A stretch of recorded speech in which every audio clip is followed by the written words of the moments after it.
बिस्मिल्लाहिर्रहमानिर्रहीम। नाज़रीन अस्सलाम वालेकुम। आप देख रहे हैं CNN उर्दू। CNN उर्दू में सबसे पहले हमास के गैर मुसल्लह होने तक गज़ा और इर्द गिर्द पर इसराइल का कंट्रोल रहेगा, नेतन्याहू की धमकी। इसराइली वज़ीर आज़म नेतन्याहू ने आज एक तवील प्रेस कॉन्फ्रेंस की जिसमें गज़ा के मुस्तकबिल के हवाले से अपना मनसूबा पेश किया।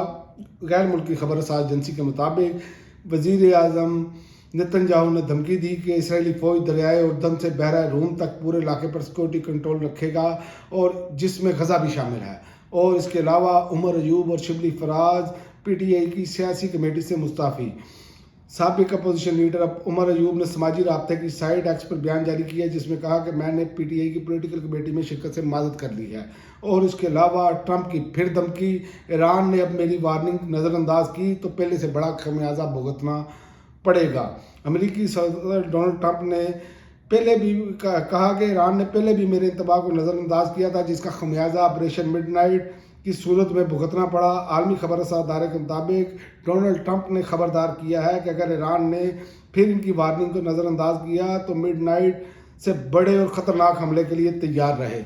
और इसके अलावा इमरान खान को की तबीयत खराबी के सबब अस्पताल लाया गया और अहल खाना को बताया तक नहीं गया। अपोजिशन इत्तेहाद बरस पड़ा। PTI और अपोजिशन इत्तेहाद ने इमरान खान की सेहत के हवाले से तशवीश का इजहार किया।